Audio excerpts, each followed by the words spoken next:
Welcomes you again in this business study class. Yesterday we were making the discussion on chapter number 9, that is internal trade. तो हमारा जो chapter number 9 है, chapter number 9 internal trade,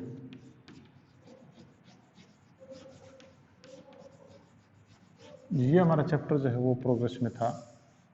हम इस chapter में कल हमने जो किया था फिक्स शॉप हमने किए थे, तो फिक्स शॉप में आपकी स्मॉल जो थी उनकी मैंने बात की, तो वो हमने जो है आपके जो बताई थी जो चीज़ें वो कौन कौन सी थी। इसमें आपके फिक्स शॉप के अंदर जो थी स्मॉल स्केल पे वो आपके जनरल स्टोर था, स्पेशलिटी स्टोर्स थे, और उसके बाद में स्ट्रीट शॉप थी, और सेकंड हैंड शॉप थी, और सेकंड शॉप्स थी।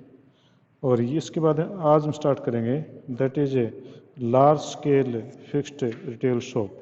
लार्ज स्केल में आपकी जो कि आपके बड़े लेवल पे होती हैं, जिनमें काफ़ी कैपिटल लगी होती है और जिनका साइज़ जो है वो शोरूम के हिसाब से काफ़ी बड़ा होता है, और ये सेंट्रल प्लेस में लोकेट होती हैं, शहर के किसी बीच में होती हैं, और इसमें जो है कस्टमर बहुत ज़्यादा आते हैं।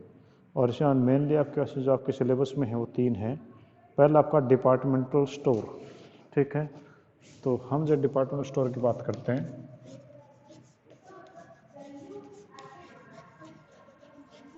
डिपार्टमेंटल स्टोर्स, तो सबसे पहले आपका जो बिग शॉप्स में है वो आपके पास डिपार्टमेंट स्टोर हैं। तो डिपार्टमेंट स्टोर जो क्या होते हैं कि आप ऐसी जगह अपने हिसाब में तो डिपार्टमेंट स्टोर है नहीं, कहने को वैसे बोल देते हैं लोग, है नहीं ऐसा कोई भी। डिपार्टमेंट स्टोर होता है कि एक ही छत के नीचे काफ़ी सारी दुकानें हैं, a number of shops under the same roof and having the one owner. ये उसका एक ही ओनर होकर काफ़ी सारी दुकानें होंगे, and each shop has different line of product. एक में आपके कपड़े मिलते हैं, एक में जूते मिलते हैं, आप में एक में कॉस्मेटिक का सामान मिलता है, एक के अंदर आपके बुक्स मिलती हैं, एक के अंदर आपके जनरल स्टोर का जो चाय चीनी ये सामान मिलता है, एक के अंदर हो सकता है कि आपके सीडीज और मोबाइल्स मिलते हों। तो यानी आपके नंबर ऑफ शॉप्स होती हैं अंडर वन रूफ है, और उसी में जो है एक ही बंदा की वो सारी चीज़ें होती हैं, एक ही मालिक उसके अंदर उनका होता है। तो यहाँ पर जो है ये क्या रहते हैं आपके डिपार्टमेंटल स्टोर, और ये सारा काम जो जनरल मैनेजर के नीचे होता है, और जनरल मैनेजर जो है डिफरेंट डिपार्टमेंट के लिए मैनेजर अपॉइंट करता है। तो मेन फीचर्स आपकी कौन सी हैं? Main features of departmental store, main features of departmental store,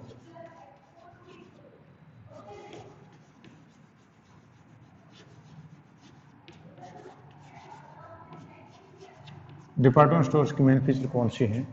तो पहले आपकी जो मेन फीचर है डिपार्टमेंट स्टोर की वो आपके जी large size, large size.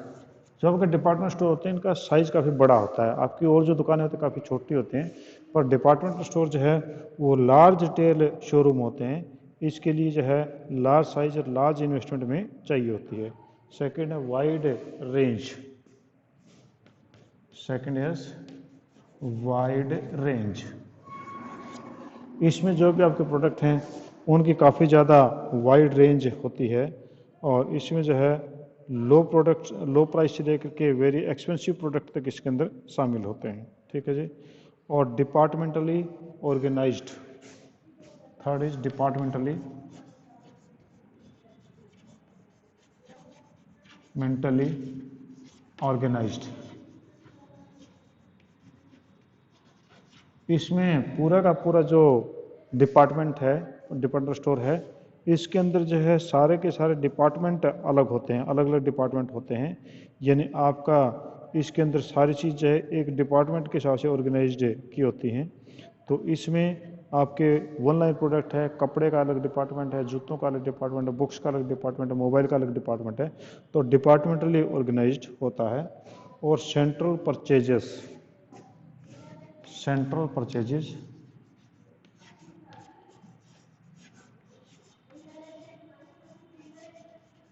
Central purchases, इनकी जो परचेज होती है एक सेंट्रल परचेज होती है, means one person purchase, the owner जहाँ से भी खरीदता है, तो आपके सेंट्रल परचेजेज इनकी होती है।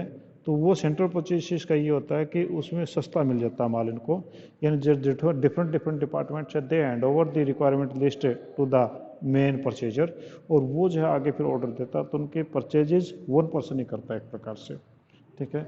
नेक्स्ट है सेंट्रल लोकेशन।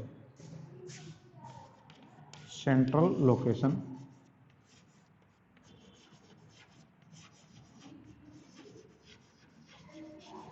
सेंट्रल लोकेशन, इनकी लोकेशन जो है वो किसी शहर के बीचों बीच होती है, यानी जहाँ पर एवरी पर्सन इज रीचेबल, तो वहाँ पर जो इनकी लोकेशन आपकी होती है। सर्विसेज, आपकी जो सर्विसेज हैं वो किस किस प्रकार की देते हैं, तो सर्विसेज हैं, services means these department store not only provide the goods but also provide the essential services just like post office, telephone booth, restaurant, packing, free home delivery, ये सर्विस ये लोग देते हैं। और elimination of middle man, elimination of middle man,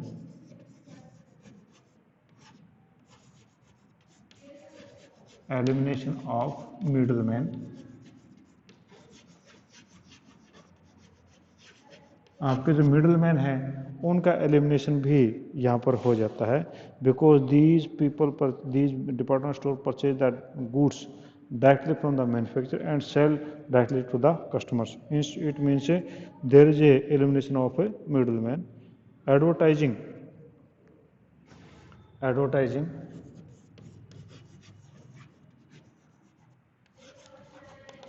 advertising, these department store make a centralized advertising at a large scale, क्योंकि वो पूरे department store के एडवर्टाइजमेंट करेंगे, ना कि किसी एक पर्टिकुलर प्रोडक्ट की। तो यहाँ पर जिस चीज़ का फ़ायदा है कि उनका जो है एडवर्टाइजिंग भी सेंट्रलाइज होती है। तो ये आपका था department store. Department store means many shops under same roof under the ownership of A same person, ठीक है। और उसमें जो है अलग अलग डिपार्टमेंट होते हैं। इसमें फीचर्स हैं, लार्ज स्केल आपका होता है, इनका बहुत बड़े होते हैं, ये वाइड रेंज होती है इनके पास में, ठीक है। आपके वाइड रेंज है इसके अंदर खरीदारी के लिए मिल सकती हैं। डेवलपमेंट डिपार्टमेंटली ऑर्गेनाइज्ड, आपके डिपार्टमेंटली ऑर्गेनाइज्ड होते हैं ये, इसमें हर डिपार्टमेंट अलग अलग का हर डिपार्टमेंट होता है। यूँ नहीं कि आपका जो है केवल एक ही दुकान होगी, बल्कि कपड़े का डिपार्टमेंट अलग होगा, बुक्स का अलग डिपार्टमेंट अलग होगा, मोबाइल फ़ोन का डिपार्टमेंट अलग होगा। और सेंट्रल परचेजेस, आपकी परचेज वो सेंट्रल लोकेटेड होती है, एक ही बंदा परचेज करता है। सेंट्रल लोकेशन, इनके लोकेशन भी जो है वो शहर के बीचों बीच होती है। और कई जो सर्विसेज हैं वो डाकखाने की, रेस्टोरेंट की, पैकेजिंग की, फ्री डिलीवरी की वो भी देते हैं। एलिमिनेशन ऑफ मिडल मैन, यहाँ पर मिडल मैन का एलिमिनेशन हो जाता है। और एडवर्टाइजमेंट भी एक बड़े लेवल पे करते हैं, ठीक है जी। नेक्स्ट आपका आता है मल्टीपल शॉप और चेन शॉप, आपका जो है मल्टीपल शॉप और चेन शॉप सेकंड आपका।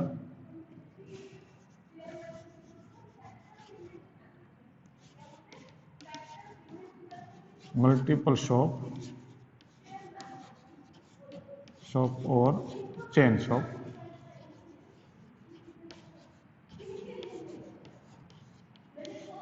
ये आपका जो है नेक्स्ट आपकी फिक्स्ड होती है। ये भी काफ़ी बड़ी जो है वो दुकानें होती हैं, ये भी आपकी छोटी नहीं है। इसमें भी डिपार्टमेंटल स्टोर की तरह से, डिपार्टमेंट स्टोर तो एक जगह लोकेट होता है, और जबकि ये जो है एक जगह लोकेट ना होकर पूरे आपके जो है देश में ये बिखरी होती है, ठीक है। तो आपकी जो है मल्टीपल शॉप्स कहें कि multiple shop refers to the number of identical retail shop located in different part of the city. These shops are owned and located centrally by the single organization।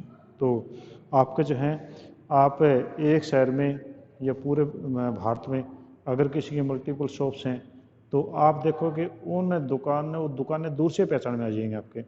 उनके दुकानों की शेप एक जैसी होगी, उनकी painting एक जैसी होगी बाहर से देखने में, अंदर सारा माल पूरे भारत में एक जैसा ही होगा। जैसे कि आपका बाटा है, बाटा के जूतों की दुकानों पे जाओ आप, चाहे हिसार में बाटा की दुकान पे चले जाओ शोरूम वैसा ही मिलेगा, चाहे हांसी में चले जाओ, फतेहाबाद में चले जाओ, टोहाना में चले जाओ, सभी जगह बाटा की एक जैसी दुकानें मिलेंगी, उनकी पेंटिंग वैसी होगी, उसमें माल भी एक जैसा ही रखा होगा। इसी प्रकार से डीसीएम का स्टोर है, वहाँ पर भी आप देखोगे तो ऐसी चीज़ें आपको मिलेंगी। ठीक है, तो ये आपकी मल्टीपल शॉप, यानी मालिक इनका एक ऑर्गेनाइजेशन होगा, ये एक आदमी होगा और उनकी दुकानें पूरे शहर में या पूरे इंडिया में या पूरे स्टेट में होंगी और वहाँ पर जो एम्प्लॉय हैं वो अपॉइंटेड होते हैं। माल एक जगह बनता है, सभी जगह वो डिलीवर होता है। तो यहाँ पर जो है उसके कुछ फ़ायदे हैं। पहला आपके पास में फीचर्स हैं लार्ज साइज़। तो फीचर्स में आपके कौन कौन से हो गए जी?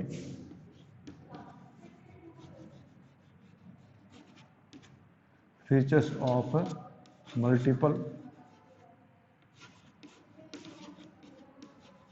मल्टीपल शॉप, कौन कौन से फीचर्स हैं? पहला आपका है वो है लार्ज साइज। लार्ज साइज, ये भी जिनका साइज भी काफ़ी लार्ज होता है, डिपार्टमेंट स्टोर से भी ज़्यादा इनका साइज जो वो लार्ज होता है और उसमें काफ़ी सारी कैपिटल इसमें लगती है और सेम प्रकार की दुकानें आपकी होती हैं। Specialised in one line, specialised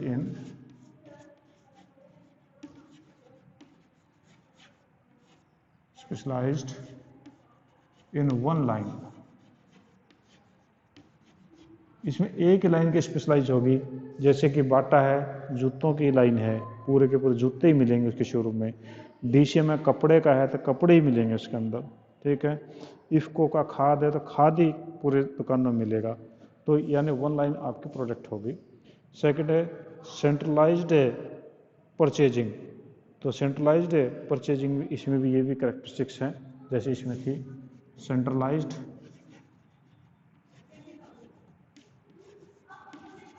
centralised purchasing.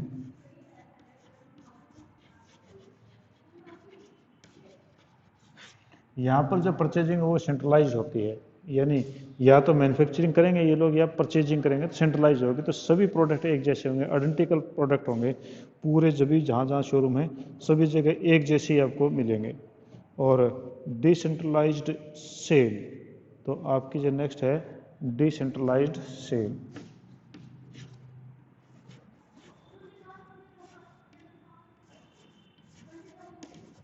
Decentralised cell, आपकी परचेजिंग तो है वो तो सेंट्रलाइज्ड है और जबकि आपकी सेल है वो आपकी डिसेंट्रलाइज्ड होती हैं कि इनके इंडिपेंडेंट सेल यूनिट होती हैं डिफरेंट सिटीज़ में आपके कंट्री के, और वो जो माल रेट उनका सेम रहेगा पर बिक्री अलग अलग काउंटर से है। क्वालिटी आपकी नेक्स्ट है क्वालिटी।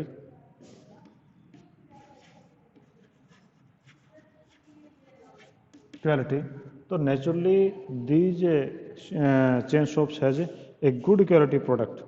आपका स्टैंडर्डाइज और ब्रांडेड प्रोडक्ट होते हैं और कस्टमर को जो एक एश्योरेंस होता है कि यहाँ पर जो भी माल मिलेगा वो अच्छा माल मिलेगा। तो आपका जो है यहाँ पर क्वालिटी भी आपकी अच्छे लेवल की होती है। ठीक है जी। और नेक्स्ट आपके पास में है elimination of middle man. Elimination of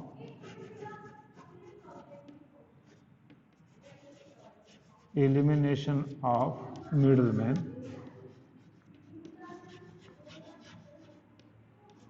आपके जो बिचौली हैं इनका खात्मा हो जाता है, जैसे कि डिपार्टमेंट स्टोर में था। मीन्स दीज पर्सन प्रोड्यूस और purchased directly from manufacturer and sell it to the directly to the customer, therefore there is a no middleman. Next is uniform prices. Uniform prices,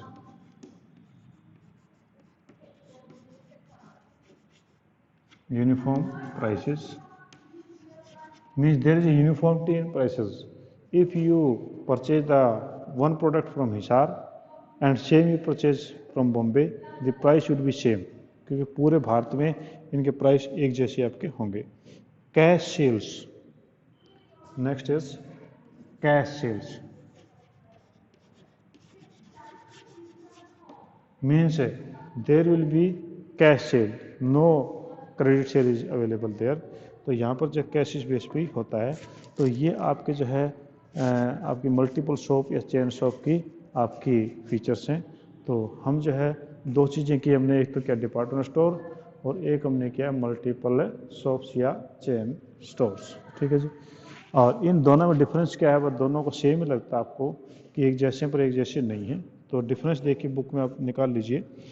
पहला variety, आपके department store में जो है वो कहता है कि वाइड वैरायटी ऑफ प्रोडक्ट्स होती हैं, और जबकि चेन स्टोर में स्पेशलाइज्ड वैरायटी होती है, केवल एक ही चीज़ में ये अपना जब माल बेचते हैं।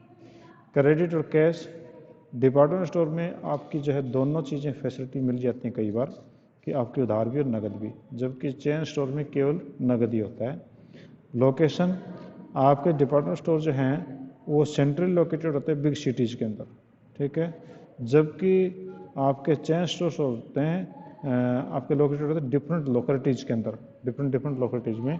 वो तो शहर में एक जगह होते हैं, जबकि चेन स्टोर एक शहर में हो सकता है 10 जगह भी हों। उसके बाद में है कि आपका रिस्क, कि आपका जो रिस्क डिपार्टमेंट स्टोर में ज़्यादा होता है, जबकि चेन स्टोर्स में डिपार्टमेंट में रिस्क कम होता है। टाइप ऑफ कस्टमर्स, इसमें जो है it attract the customer belonging to the higher income group. आपके डिपार्टमेंट स्टोर में हायर इनकम ग्रुप के लोग जाते हैं, जबकि इसमें सभी प्रकार के इनकम ग्रुप के लोग जाते हैं। सर्विसेज, डिपार्टमेंटल स्टोर जो है पोस्ट ऑफिस, रेस्टोरेंट की सर्विसेज भी देते हैं, जबकि इसमें इस प्रकार की कोई सर्विसेज नहीं होती हैं। डेकोरेशन, आपके डिपार्टमेंट स्टोर जो है आप कहता है कि may adopt different decoration of display styles, उसमें अलग अलग लोकेशन के अलग अलग वो करते हैं डेकोरेशन, जबकि इसके अंदर यूनिफॉर्म डेकोरेशन होती है, सभी स्टोर्स की एक जैसी आपकी डेकोरेशन मिलेगी। प्राइसिंग, तो आपका कहता है कि जो डिपार्टमेंट स्टोर है उनकी प्राइस फिक्स्ड नहीं है, वो यूनिफॉर्म नहीं है, जबकि चेन स्टोर्स की प्राइस आपकी फिक्स है। एडवर्टाइजिंग, कहता है कि आपके डिपार्टमेंट स्टोर जो है वो उसी एरिया में एडवर्टाइज करता है जिस एरिया में वो लोकेटेड है, जबकि ये नेशनल लेवल पे एडवर्टाइजमेंट करता है। फ्लेक्सिबिलिटी, कि यहाँ पर जो है ज़्यादा फ्लेक्सिबिलिटी है डिपार्टमेंट स्टोर में, क्योंकि पॉलिसीज़ एक ही जगह बनती हैं, और जबकि उसके अंदर फ्लेक्सिबिलिटी नहीं है, क्योंकि पॉलिसीज पूरे देश के लिए बनती हैं। तो ये आपके डिफरेंसेस थे। और नेक्स्ट आता है mail order retailing. Mail order retailing आपकी क्या है? तो मेल ऑर्डर तो आज के टाइम में आप सारे परिचित हैं कि आप जो फ्लिपकार्ट के ऊपर, अमेजन पे, ठीक है, जो आप गुड्स मंगवाते हैं वो आपके मेल ऑर्डर ही हैं। ठीक है, तो आप समझ ही गए होंगे कि ये मेल ऑर्डर जो आप फ़ोन के ऊपर करते हैं, थोड़ा मॉडर्नाइज हो गया। बुक में थोड़ा सा हो सकता है कि वो पुराने वाला तरीका दे रखा हो। तो आप देखें आपकी जो है मेल ऑर्डर रिटेलिंग क्या है।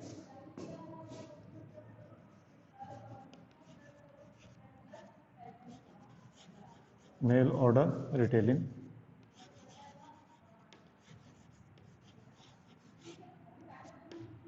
मेल ऑर्डर रिटेलिंग, तो मेल ऑर्डर रिटेलिंग का मतलब है कि in mail order retailing sellers contact the potential buyer through the advertisement and mail publicity by sending circulars, catalogue, price list, sample, booklets etcetera. ये customer को भेज करके वो जो है उनसे कॉन्टैक्ट करने की कोशिश करता है। ठीक है, और इसकी मेन फीचर आपकी कौन कौन सी हैं? तो अच्छा, इसमें जो है गुड्स जो है वो शिपिंग वे पोस्ट भी कहलाती है, यानी हम उनको जो है माल का ऑर्डर देते हैं और हमारे पास गुड्स आ जाते हैं, उसकी पेमेंट कर देते हैं, यानी कैश ऑन डिलीवरी हम उनको दे देते हैं। तो मेन फीचर आपके कौन कौन सी हैं हम उनकी बात कर लेते हैं। तो आपके मेन फीचर्स हैं,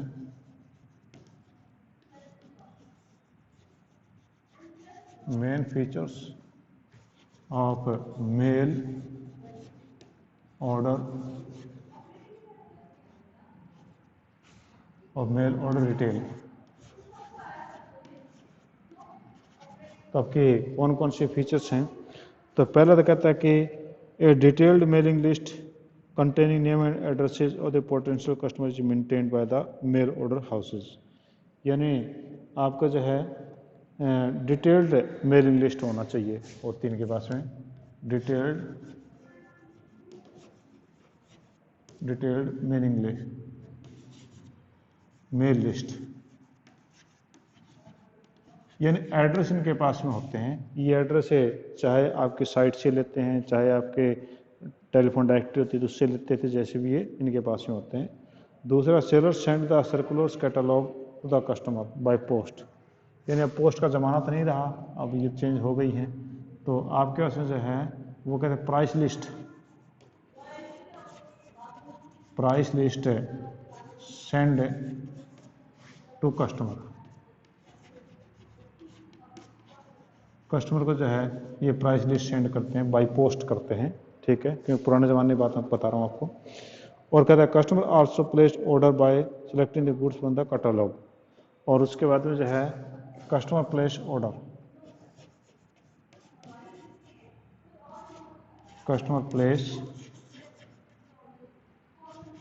ऑर्डर, कस्टमर जो है वो ऑर्डर प्लेस करता है कि जैसे लिस्ट है उस लिस्ट को देखकर कस्टमर ऑर्डर प्लेस करेगा। और उसके बाद में जो है स्टैंडर्डाइज आइटम से इसमें होती हैं, इसमें इंस्पेक्शन पॉसिबल नहीं है, नो इंस्पेक्शन पॉसिबल।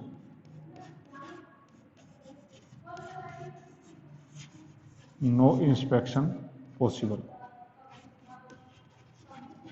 यहाँ पर आप किसी वस्तु को सामने देख नहीं सकते हैं क्योंकि बाय पोस्ट आएगी, जबकि डिपार्टमेंट स्टोर में, चेन स्टोर में आप देख सकते थे, यहाँ पर आप देख नहीं सकते हैं। पेमेंट रिसीव्ड थ्रू वीपीपी, आपकी जब पेमेंट है, पेमेंट मेड बाय वीपीपी, आपका वीपीपी से आपकी पेमेंट होती है इसकी, ठीक है जी। उसके बाद में है ट्रेडिंग प्रोसीजर आपका क्या होता है इसमें, कि आप इसके ट्रेडिंग किस प्रकार से करेंगे। तो ट्रेडिंग प्रोसीजर में तो आपके पास में पहला एडवर्टाइजमेंट से इन्फॉर्मेशन मिलती हैं, फिर ऑर्डर रिसीव होता है और प्रोसेस होता है, और फिर उसकी पेमेंट मिल जाती है। यानी पहले आपका जो इन्फॉर्मेशन लेता है कस्टमर, फिर ऑर्डर प्लेस करता है, ऑर्डर की प्रोसेसिंग हो जाती है, और फिर आपका जो है पेमेंट उसको मिल जाती है, ठीक है। तो ये आपके पास इस प्रकार से प्रोसेस है। Goods suitable for male order businesses, goods कौन कौन सी सूटेबल है मेल ऑर्डर बिजनेसेस के लिए, तो आपकी जो है नॉट पेरिशेबल नेचर, जो ख़राब ना होने वाले, दूध है, घी है, इसी प्रकार चीज़ें नहीं बिकेंगी इसमें। गुड्स शुड बी स्टैंडर्डाइज, सभी गुड्स का स्टैंडर्ड होना एक जैसी होनी चाहिए। गुड्स शुड नॉट बी बल्कि, ज़्यादा हैवी गुड्स नहीं होनी चाहिए, कभी आप मशीनरी मंगा लो ऐसा नहीं होगा। Goods should be easy to handle, goods आसानी से उठाई जा सकती हो। Goods should be easily explained through the pictures and descriptions, goods को हम पिक्चरों के अंदर या डिस्क्रिप्शन लिख करके हम बता सकते हैं और आराम से अगला समझ सके। गुड्स से शुड बी ब्रांडेड, और गुड्स आपकी ब्रांडेड होनी चाहिए। जो गुड्स आपकी नॉर्मली बेची जाती हैं, बुक्स हैं, आर्टिफिशियल ज्वेलरी है, पेन है, टॉयज़ है, वॉचेज़ हैं, इस प्रकार की चीज़ इससे बेची जाती हैं, ठीक है जी। तो कल के लिए हमारे पास टॉपिक जो बचता है ऑटोमेटिक वेंडिंग मशीन और जीएसटी, ठीक है। और कल ये हमारा चैप्टर ख़त्म हो जाएगा। इससे रिलेटेड कोई आपको प्रॉब्लम है तो you can ask me, I can solve your problem by now. हाँ जी, ऐसी कोई प्रॉब्लम है किसी की, आप मेरे से पूछ सकते हैं। कोई नहीं है, चलो थैंक यू जी, हम कल फिर मिलते हैं।